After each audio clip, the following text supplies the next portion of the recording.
Welcome back to another episode. I think some of you know that I do a somewhat of an open office hours once a month. It's typically on Friday at 4:30 p.m. Mountain Time. That's the time zone that God forgot, according to Dick Wagner, who lived in Mountain Time and in Denver. If you think about it, there's only two major cities in Mountain Time. It's Denver and Salt Lake City.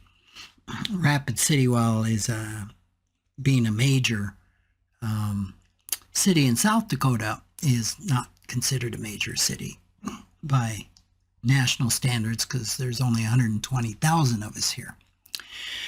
At any rate, last month we had a real intriguing discussion. Usually there's 2 to 6 people on that call. And I really always look forward to it because we talk everything financial therapy on it. And a colleague of mine that was on the call delved into a discussion with me on the intricate relationship that individuals share with their money, particularly those facing financial challenges in the lower income bracket. And we began talking a lot about financial literacy programs. And I did talk about financial literacy in the 7th episode, which was many episodes ago. And we got into something, a view of that I had not thought of and not developed.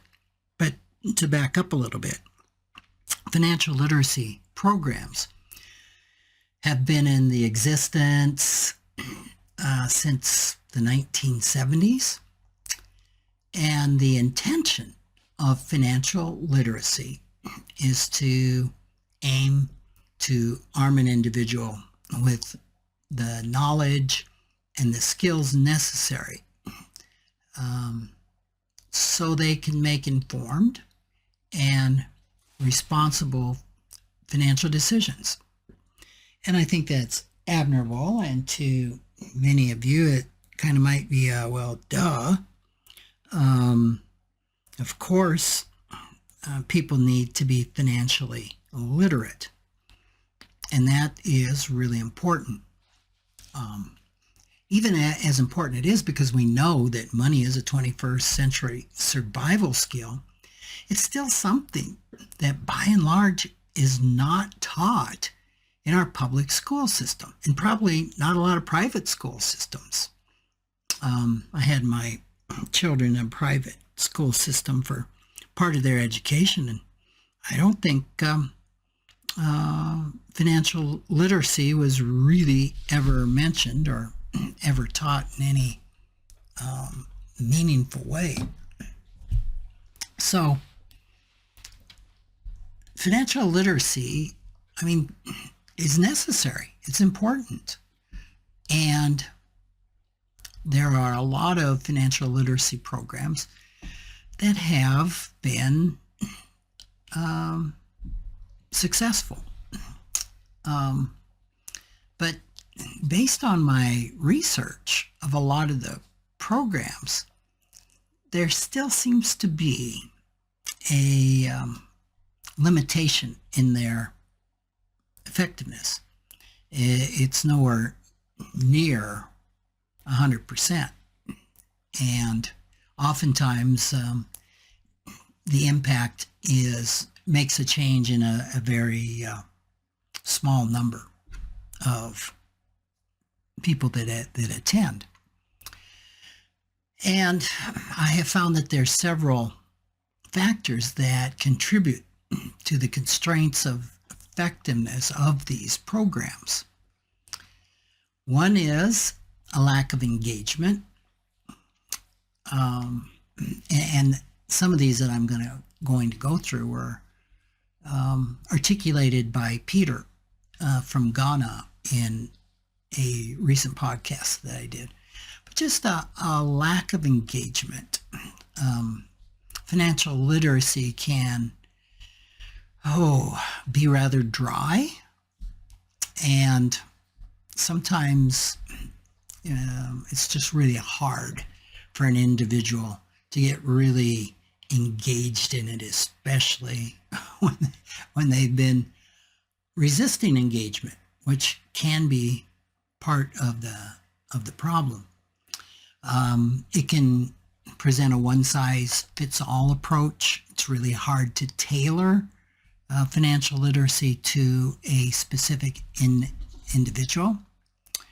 So a lot of the content can be really generic and not be relevant to some diverse populations or cultures.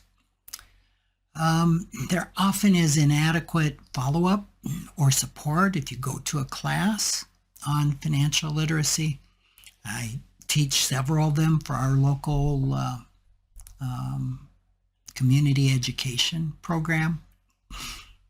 There is no follow-up, there is no support. I just come in and verbally turn on a fire hose of financial information, and that's it. It's kind of like throwing spaghetti at a wall. You hope some of it sticks. There can be very limited access to information. And I think the biggest one, and the biggest one that my research has indicated, would be a failure to address the impact of emotions on sound financial decisions. Now, to those of you listening to this is another duh. We know 80 to 100% of all financial decisions are made emotionally, but most financial literacy courses don't address the impact of emotions. And it would make intuitive sense if the research is true that around 90% of financial decisions are made emotionally. Maybe that's the first thing that we should address. So I am definitely a supporter of financial education. And like I said, I engage in one of the local programs that does that. So in the programs that I teach, we cover basic financial skills, money management, the fundamentals of investing, the fundamentals of financial planning. Typically, I don't know, I probably can cover all that in about 2.5 hours, 3 hours. I've also tried to offer additional classes through our community education program on financial emotional intelligence and other aspects of money psychology. What's so interesting? There's a notable discrepancy in attendance. The technical classes thrive. In fact, the one on investments is typically oversubscribed. I've heard of people staying up to 12 o'clock at night when it first opens to get in because the classes fill so quickly. Now, one of those reasons is the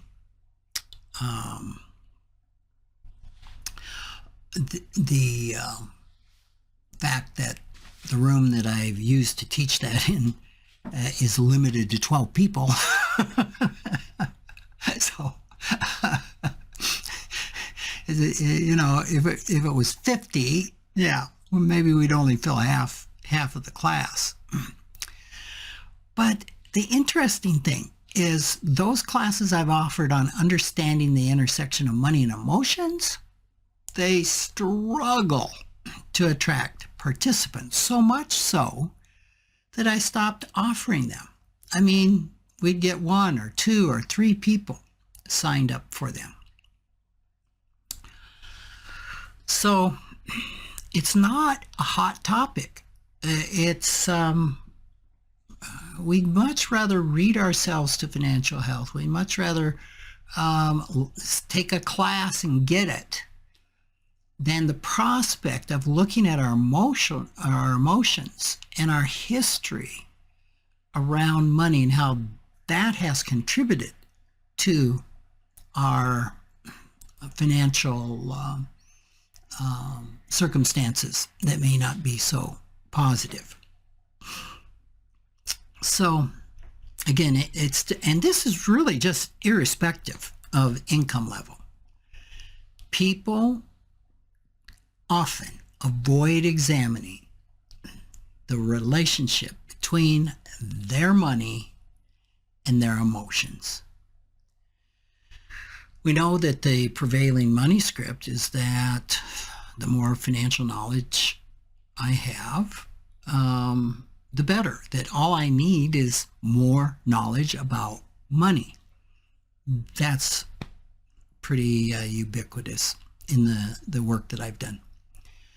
But my years of experience, and I've been at this for well over 15 years, consistently demonstrates that this simplistic view of all I need is a little more education, all I need is some financial literacy, just isn't accurate. Now, again, I want to emphasize that improving financial literacy of low-income individuals is a positive step. You cannot separate financial literacy from emotional understanding. You can't separate finance from therapy when it's called financial therapy. So this knowledge is critical, but sometimes the knowledge can't be accepted, cannot be heard until the emotional baggage, the emotional blockages to receiving the information are understood and resolved within our system. I've talked before about Louis Barajas, who's a respected author and a financial expert in California, and reaching out to the Latino sector. And he's worked in this area for many, many years. And I remember a speech he gave, it's probably over a decade ago now, when he emphasized all the financial literacy in the world is not going to help poor people. Now that's kind of stunning, really. Financial literacy is not going to help the poor. And he went on to describe a phenomena in his community, and this applies to any community that is underserved, especially financially, or makes up a broad swath of working poor. And that is when someone begins to break out of that community, when they start to have some financial success, there's an innate response, both within themselves and within the community from without, to bring them back into what is familiar and what is comfortable. And sometimes the ways in which people without tend to do that are not very pleasant or appropriate. So it can be a real struggle. That's the concept of the financial comfort zone that I've covered in books that I've written and co-authored of how we tend to stay with what's familiar. So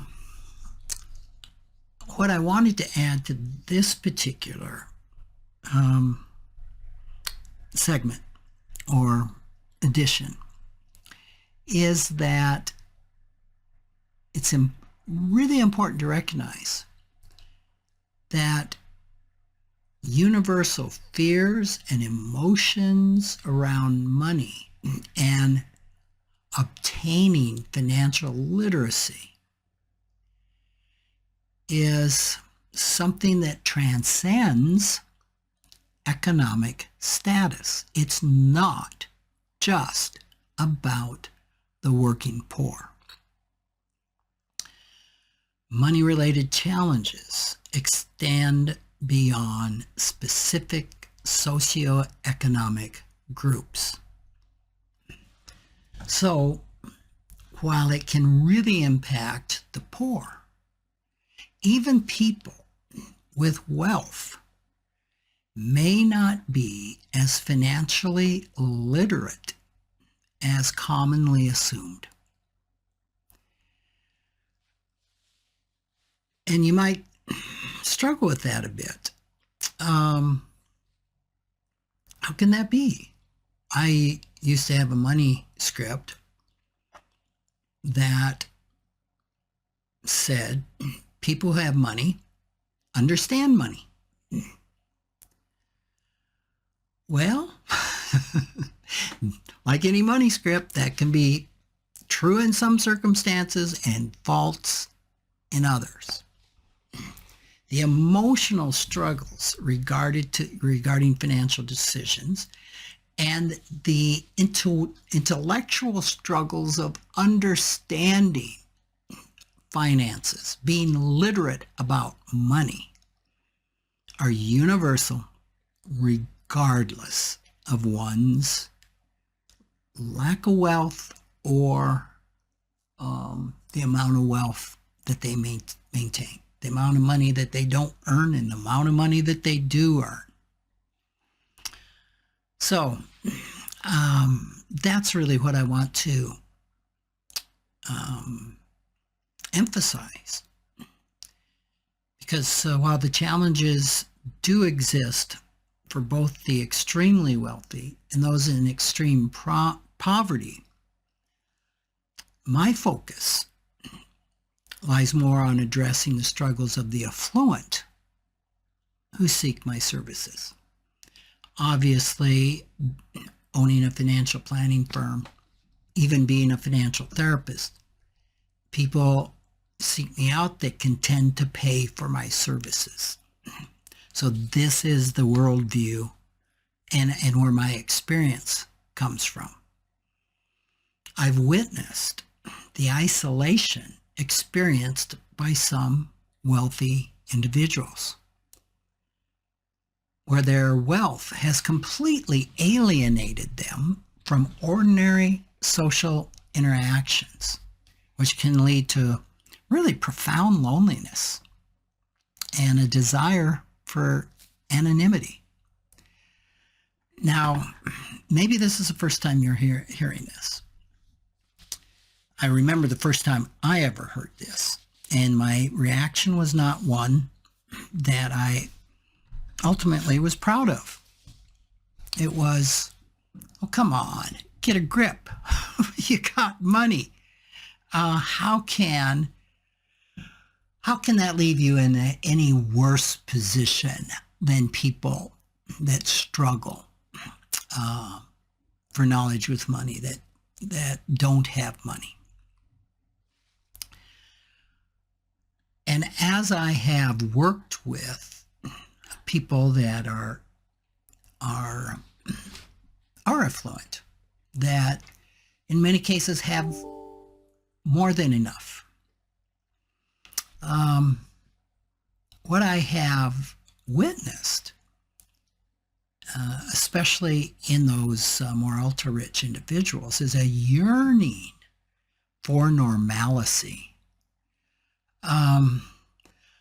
a yearning to be known by their name, by their first name, rather than the public persona they have or by their financial status.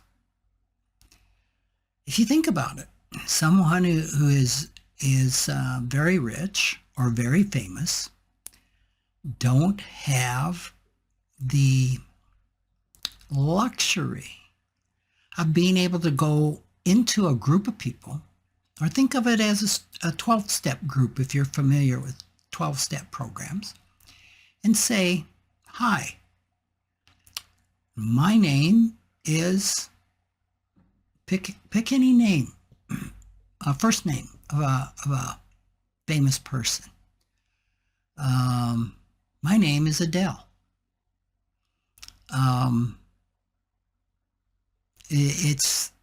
They can't do that. I remember really poignantly the isolation amongst the wealthy was underscored by an elderly woman who would come to our on-site workshop weeks, and we'd have her down to talk about how was it to live life with more than enough. And she arrived, popped her head into our group room, said hello. She kind of paused, and she says, I don't know who's worse off, the ultra-rich or the ultra-poor. She paused again. Well, at least the poor have one another. Now think about that. I've talked with, I remember a billionaire once who said, I just cringe when someone finds out who I really am. Everybody wants connection. Everybody really wants to be seen and to matter for who they are, not a projection of who they are or what they have. Ultimately, I'm saying. I can think of another wealthy woman who just tried so hard to blend in with the middle class. And she highlighted all the challenges, all the insecurities that excessive wealth had brought into her life. And she expressed this. She says, my friends tell me that they don't know anyone else that tries harder to be middle class than I do. So it's a thing. It's a real thing. It affects those that have and those that have not. And just assuming that somebody with money knows how to manage it, they may know how to make it, but that doesn't mean they're financially literate in how to keep it. And I could go into example after example after example of people who have made money and have made really poor decisions because of the emotional blocks, the emotional baggage that blocked the information needed to know how to keep it. So, financial literacy is important for all spectrums. And as financial literacy programs evolve, I am hoping that there will be a growing recognition of the need to integrate emotional intelligence into those programs. One of my friends, Partha Iyengar from India, is a global pioneer in incorporating emotional intelligence into financial literacy programs, especially with the work that he does in empowering women in India. His approach, which is blending these two aspects of emotional intelligence with financial intelligence, is really a model for overcoming the challenges that dog financial literacy programs. And I think his website is WFAN in India. You can Google him, IYENGAR, Partha, and take a look at his programs. So, in kind of wrapping this up today, I just want to emphasize that financial literacy is multifaceted. It is not just an issue to be dealt with and understood by the poor. It transcends socioeconomic classes. I've said so many times before that one of the most dangerous people to themselves is somebody who thinks they understand how money works, and they do only to a degree. And they suffer from the cognitive bias of overconfidence. I see that. I see that a lot in people that have money. Understanding and addressing then both the practical and emotional aspects of financial literacy is crucial, irrespective of income or net worth. So, in the end, a holistic approach to financial education is really essential that we start to bake into our financial literacy programs.